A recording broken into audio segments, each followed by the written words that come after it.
네, 김동윤의 마감 전 업앤다운 보기 전에 좀 실적들 점검 먼저 좀 하고 가겠습니다. 자, 2시 구간대에 화성산업과 옵트론텍, 휴맥스 실적 나오고 있는데요. 자, 먼저 화성산업은 지난해보다 92% 급증한 40억 영업이익 공시했습니다. 여기에다가 대구 쪽에서 2,500억대 재개발 수주하게 되면서 현재 화성산업 6.3% 강한 흐름 나와 있습니다. 옵트론텍 역시도 작년에 76억 적자였었는데요. 올해 2분기에는 25억 흑자로 돌아서면서 2%대 상승권이고요. 자, 휴맥스도 작년보다 86% 급증한 100억대의 영업이익 고시하면서 4% 현재 강한 흐름 보여주고 있습니다. 자, 업앤다운 김동현 전문가 만나보겠습니다. 안녕하십니까? 네, 안녕하세요. 네. 자, 어제 바닥 확인한 이후에 아주 시장 오늘 급등세에 나와 있는데요. 오늘 분위기 좀 어떻게 보고 계십니까? 네, 어제 말씀드린 대로 일단 위안화 절하는 큰 내용이 아니다라는 의견을 좀 드렸는데 시장은 그렇게 반응을 하고 있는 것 같습니다. 어차피 프레임은 다시 여전히 미국 금리 스케줄 쪽으로 가는 모습인데 이런 스케줄 속에서 오히려 위안화 절하라는 단기적인 변동성 요인이 좀 나오면서 경제성 매물들이 좀 많이 소화가 된 모습이고, 미국 같은 경우에도 지금 사실 9월이든 12월이든 지난 2013년도 테이퍼링 상황 때처럼 이미 기정사실화되어 있는 내용이고, 이머징들도 반응이 꽤 나와 있기 때문에 의외로 지금 극단적인 어떤 공포감이라든지 악성 매물들은 1차적인 소화가 한번 된 게 아닌가 싶기 때문에 요 반등세는 조금 더 연장될 가능성이 높겠지만, 본격적인 상승은 아직까지 준비되고 있는 상황은 아닌 걸로 보이지만, 투자 심리라든지 최강 흐름 자체는 나쁘지 않은 구조를 좀 더 다음 주에도 이어가지 않을까 이렇게 보고 있습니다. 네, 자, 그러면 종목들 먼저 좀 보겠습니다. 먼저 산성 LNS인데요. 낙폭이 좀 컸던 상황에서 지금 반등도 좀 크게 이어지고 있습니다. 이 종목은 단기적으로는 좀 더 이어진다고, 상승세가 이어진다고 봐야 되겠습니까? 예, 원래 의견 저희 계속 들으신 분들 아시겠지만, 저는 삼성 LNS 같은 경우에는 고가권 11만 원, 12만 원대는 상당히 보수적인 의견을 좀 가지고 있었습니다. 좀 과열이었고, 금리 스케줄과 함께 오히려 좀 거품주들은 주가가 밀려야 한다라고 봤던 입장인데, 이제 고점대로 주가가 50% 정도 나왔고요.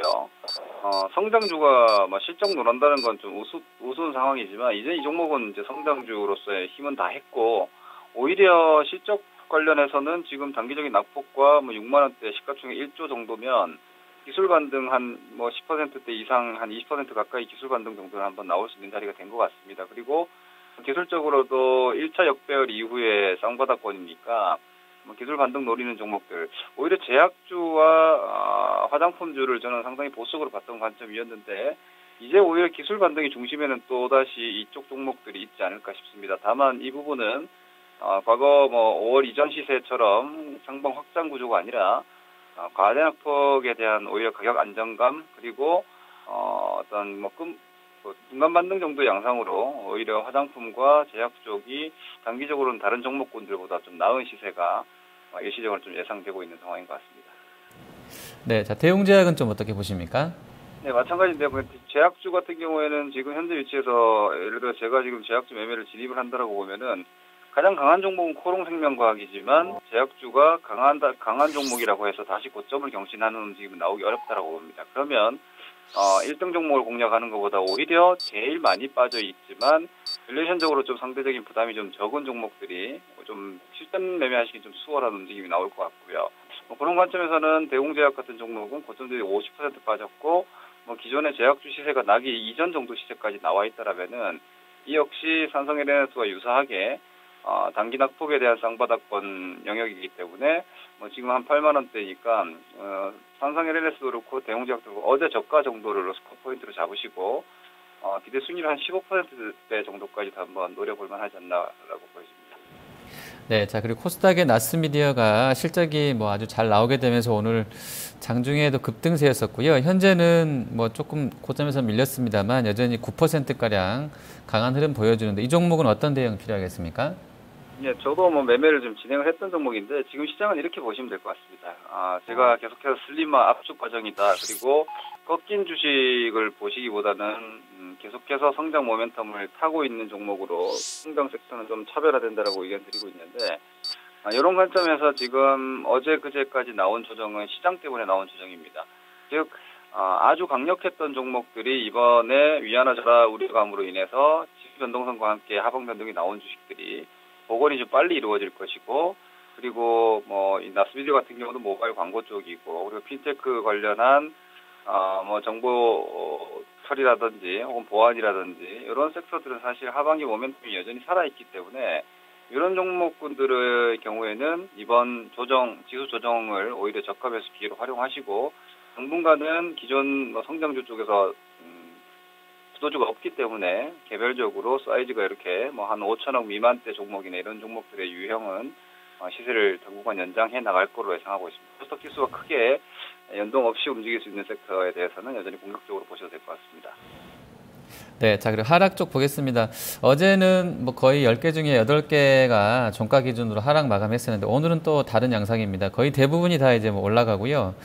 그런 상황은 중소형주가 한 2%씩 올라가고 코스닥에서도 지수가 한 2% 반등하게 되면서 어제랑은 아주 확연히 달라진 양상인 것 같습니다.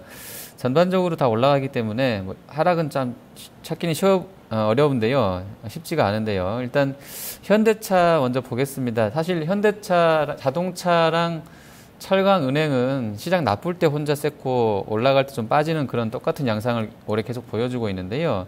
자, 현대차 오늘은 0.68% 좀 반락입니다. 어제 급등 이후에 반락인데 어떻게 좀 봐야 되겠습니까?